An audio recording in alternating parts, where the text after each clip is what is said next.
guys, welcome to my channel. Welcome back to everybody that is not watching my channel for the first time, and welcome to all the people that are new here. I hope that you enjoy this video, and if you do, make sure you leave a thumbs up and a comment in the comment section. So today, I will not waste time. I am going to be giving you guys a video on my newborn essentials. So basically, this video is a video about the things that I found to be important or essential to my baby. Mostly my baby's life, which made my life easier. If you're not exactly sure what the term newborn means, it means from 0 to 3 months. That is the newborn stage, and that's what I'm going to be speaking about as we go on. I'm pretty sure the things that we find essential might change. Some of them might stay the same. So as you're watching this video, you might be wondering, why should I watch this video if A, I don't have a kid, I don't want to have a kid, or it just doesn't concern me. I'm going to give you guys a few reasons. You could have a friend that might be having a baby. You could be attending a baby shower and you don't know what to get your friend or whoever the baby shower is for. By the way, if you hear noise in the background, it is the very offspring I am speaking about. And yeah, he's just in the background doing his thing. And it's also just, important to be knowledgeable in these things, I think. But if you don't need a reason, let's just watch the video. I try to sort of categorize because I like to be in order. I like things to be in order, and I think it's just more helpful to watch something that sort of has a sequence.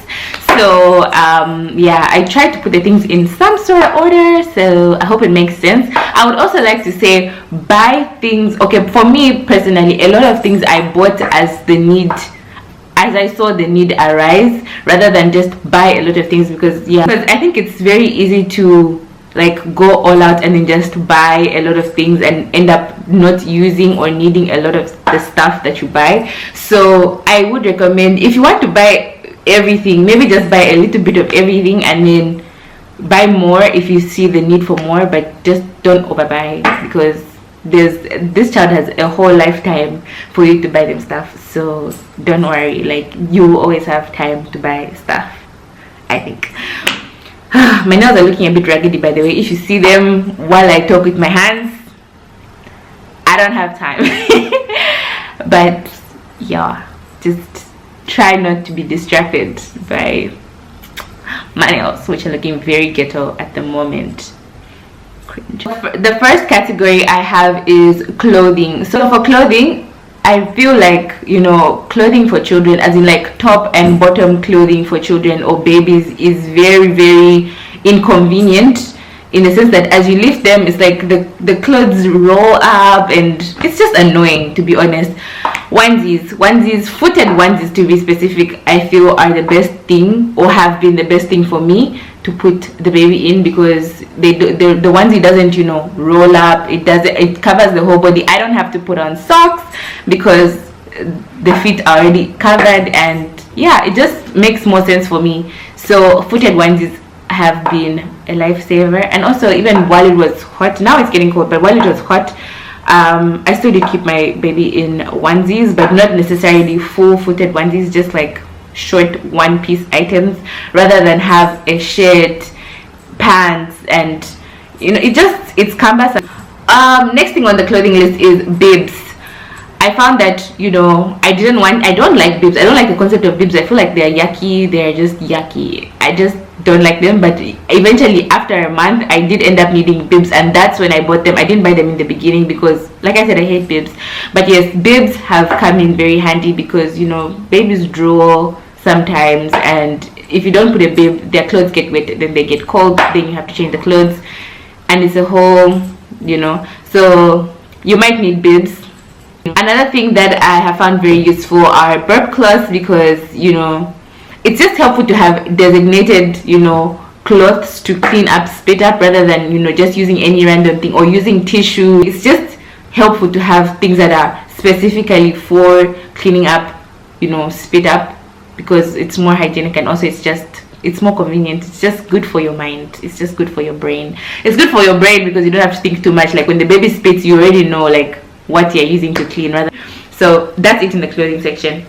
Our next category is feeding. So I have been breastfeeding. I'm not sure what you might need for formula feeding your baby, but I use a silicone pump I don't even know if it's a pump, to be honest. It's just a little thing. I'll insert some pictures. But yes, I use a silicone pump because there was a lot of let down, it's called, and it was just helpful in not flooding myself in milk. And yeah, it did a pretty good job. For 3 months I did not use a pump. I only started using a pump recently, and yeah, it worked for me. It's easy. The only con I would say about the silicone pump is that it will fall off if your baby decides to kick or anything like that. But generally babies are not that, you know, super active and fighty before they are 3 months old. I think, I'm pretty sure they're just, you know, they're a bit sleepy and whatever. A feeding bottle, like I said, I have been breastfeeding, but also there have been days when I, you know, stored up milk in the fridge, in the freezer, and then just had it warmed to feed the baby. Apparently it's recommended, I'm not even sure where I read this, but I spend a lot of the time on the internet researching stuff, so this is sort of legit, just believe me. Apparently it's like it recommended that you introduce your child to a bottle before they're 6 weeks old, because they might end up, you know, being a bit difficult to adjust to a bottle. Like they might not want a bottle afterwards. If you decide to go the milk freezing route, you will need breast milk storage bags. The next thing on my list is a nursing pillow, and mine is right here because I use it very often. And okay, I don't know if I've shown you properly, but oh yuck, I just got spat on.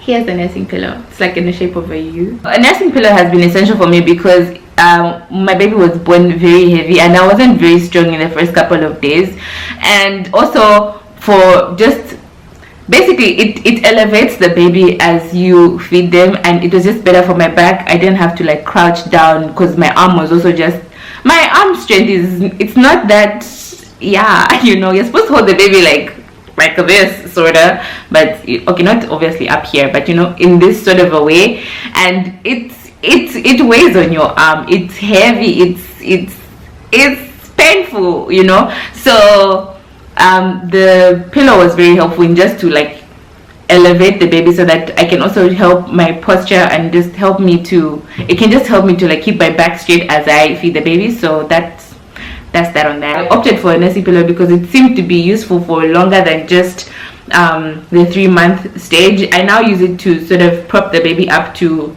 lie down, sort of, not to sit up straight, even sometimes to sit up straight, to be honest.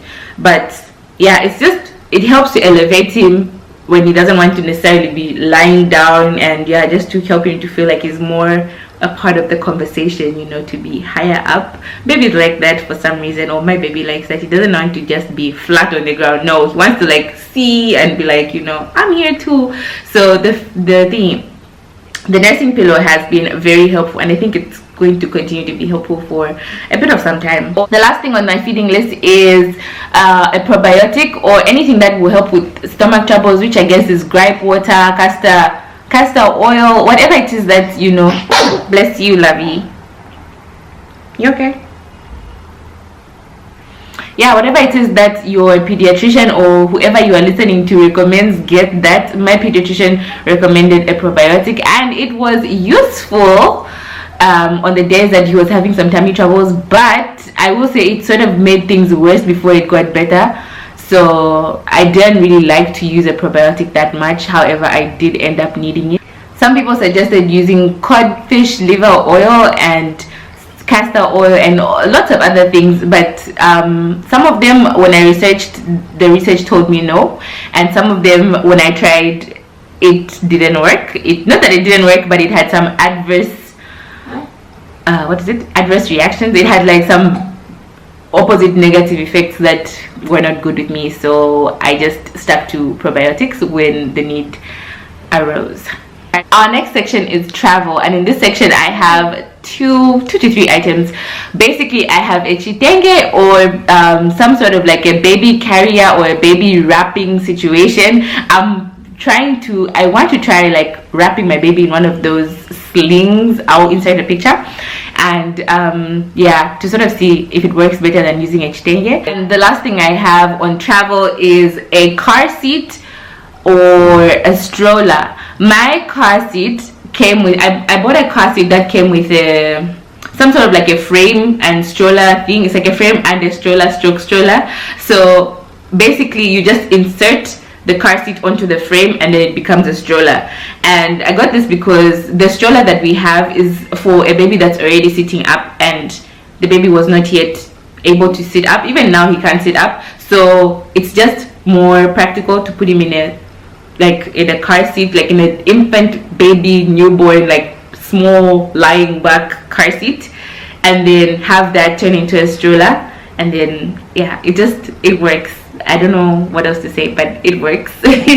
Our next section is grooming. So in the grooming section, I have a bath support, which is, I've used two sorts of bath supports. I had one in the beginning which was sort of like a floaty. It was very nice because the baby will be there floating in the water, and you looked very comfortable, and you know, it was cute. But it was like a fabric sort of thing, and after some time, there was a time when he sort of had a rash, and then the medicine that they gave us at the hospital was like brown in color, so it discolored the thing very quickly, and it just also, it didn't sit well with me that, you know, it was mushy and it had to dry, and if it doesn't dry, it's like it's damp, and it just wasn't the best. It wasn't the best for me. So after that, I got I got like a plastic rubbery one. I'll insert a picture again.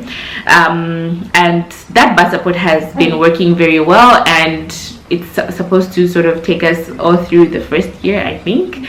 And yeah, so far so good. It's working very well. Hi guys, if you're enjoying this video, please don't forget to give it a thumbs up. This would be the right time actually to just go down here or wherever, here, there, just give it a thumbs up. And yeah, if you haven't subscribed, please subscribe. Thank you. Another thing you need is something to take out boogers, because babies get boogers a lot, and it's very nasty to stare at those boogers, you know.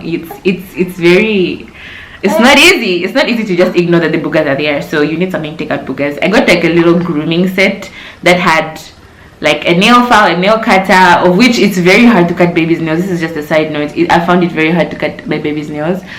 Yeah, it also had like a little, like it's like a little tweezer, and also they use I hope this doesn't sound very weird, but yes, I use like a little tweezer thing to like pick out the boogers, because I find it easier than putting like a cotton bud or anything like bigger. It's a small thing with like soft edges, so don't worry, I am not hurting him or anything like that. But yes, you need something to take out boogers.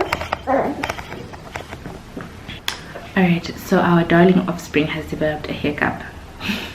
In the grooming section, I would also like to recommend that you don't get a lot of like lotions or, I don't know, wipes or anything that the baby might react to. Don't get too many in the beginning, because they might end up reacting, and then you'll be stuck with like a boatload of things that you cannot use. So just get a few things, and then if it works, continue to buy more of that. And the last thing on my list is a baby swing. This is in the other section because I didn't know where to put it, but I've been putting my baby in a swing. In the beginning, it didn't necessarily interest him. He didn't like it. He wasn't really for it, but now he sits in it quite a bit, and sometimes he falls asleep in it, sometimes he doesn't want to be in it. But it's just helpful to have somewhere to put the baby when you can't necessarily hold on to them, when you want your hands free for a bit, even just to dress up. And it just also helps to prop the baby up as well. And my last thing that has been an essential is not necessarily, it's a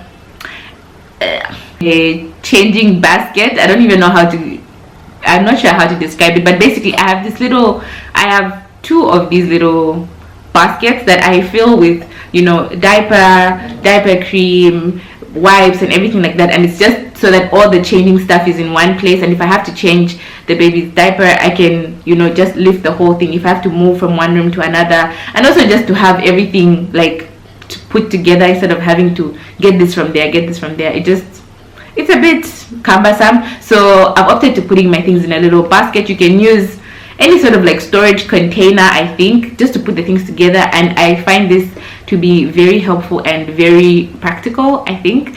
So yeah, that is it for my newborn essentials list. I hope this list has been helpful for you, and if there's anything that you have found to be an essential to you if you're already a mom, then please comment down in the comment section so that other people can you know, look at that. And yeah, that's it for today's video, guys. I hope you have enjoyed it. I hope you are having a great day, and yeah, I'll see you in my next video. Bye.